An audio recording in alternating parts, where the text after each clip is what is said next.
Hi and welcome to another inbox review. This time we're looking at the Airfix Mig17 F Fresco 1/72. Typical Airfix boxing, nice red box art. This one's got a little bit bashed, but I've just double checked the contents. It's all in good condition. We've got some cartograph decals here, so that's always good news. Kit number is, I can tell you, it's A03091.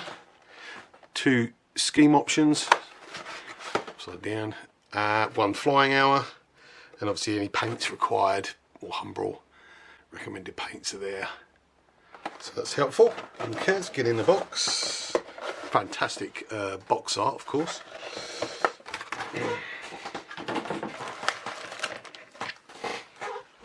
We have one bag of plastic parts, decals, look at those in a second, and the all-important instructions. Bit of general information on the aircraft in a variety of languages, typical Airfix instructions. We've got a bit of colour in there now, which is good. Goes straight in, as we'd expect, to the cockpit. Got some decals by the looks of things. Seat, pilot figure, I guess, looking by that.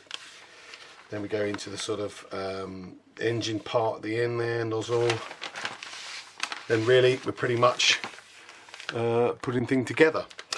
Nose weight required, 20 grams. Hopefully that's enough. You can get a stand separately, which is useful. Certain bits look like they need to be modified and cut for that, so that goes together. Then we've got the gun bay for the front of the nose there. Holes cut if you're going to be using the fuel tanks. Wings going together. Wings going onto the main fuselage. Wheels. This is all the main gear, the various gear door buttons. This is quite nice. It sort of gives you an idea of how it should sit on its wheels, once it's completed.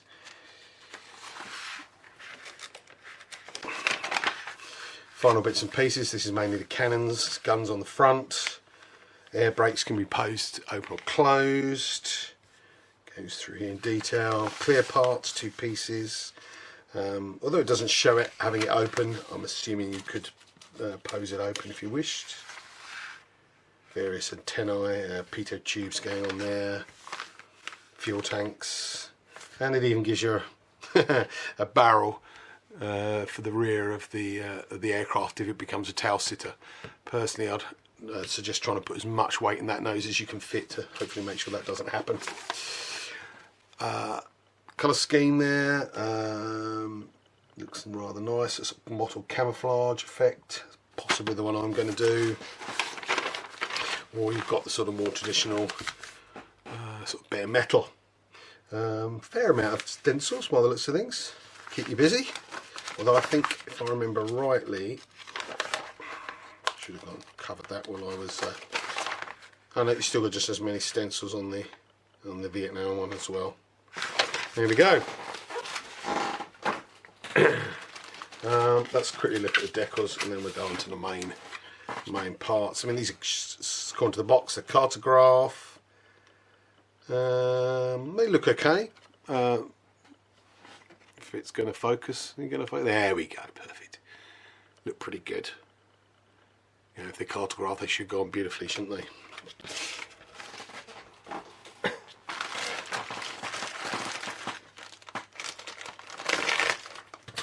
Plastic bag, and there's a little separate bag there for the clear parts. A total of 3 sprues. There's a fair number of parts for a fairly small aircraft. Let's start off with the main fuselage parts there. Clean, recessed panel lines. Again, for which is often the case with most Airfix kits. They can be a little heavy, which I think I would say they probably still are. Hopefully that's focusing in all right. It's being a bit awkward on my camera, I think. Fuel tanks. Looks like some rockets for a different version. I don't think they're used in this one. Different rocket pods here as well. I think that's for the later release. But it looks good. It's flash free. Doesn't look to be anything horrible on there. Typical plastic of Airfix, grey. We've then got some bits and pieces here. Wheelbase, quite nicely, bit of detail in there. The air brakes, or the part of the engine, the air brakes sort of exposed there. Wheels look okay there. They're not bad as for for stock plastic ones. I have actually got some resin wheels for this, which I'm going to be using. I've also purchased some metal barrels to replace the cannons and machine guns, etc. in the front. But again, all the kit parts look good. They're clean, crisp. The seat's actually not bad. It's got a kind of, don't know how well you're going to see that, but it's kind of got a belt in there, which is quite good. But it looks nice. Main wings, they're pretty good. Again, you've got some nice recessed detail there. They're all pretty crisp. You've got your pilot figure. Looks a bit generic. I'm not sure that would be a real I'm not sure he's quite accurate as a Soviet or Vietnamese pilot, but never mind. You won't see much in that tiny cockpit anyway, I'd imagine, once the top's on. Nice detail actually in the wheel bay there. It all looks pretty good. No, doesn't seem to be anything too untoward there. Again, no flash or crisp, which you'd expect really, to be honest with you. So that's quite good. Clear parts. Seems to be 2 actual cockpit tops there. I imagine again for the different versions. You're going to focus in on there. Good, there we go.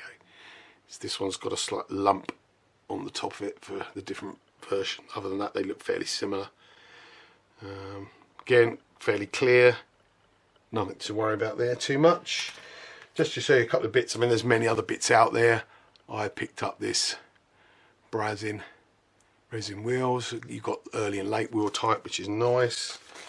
And somewhere, although I can't remember where I've put it, I would show you. Hang on.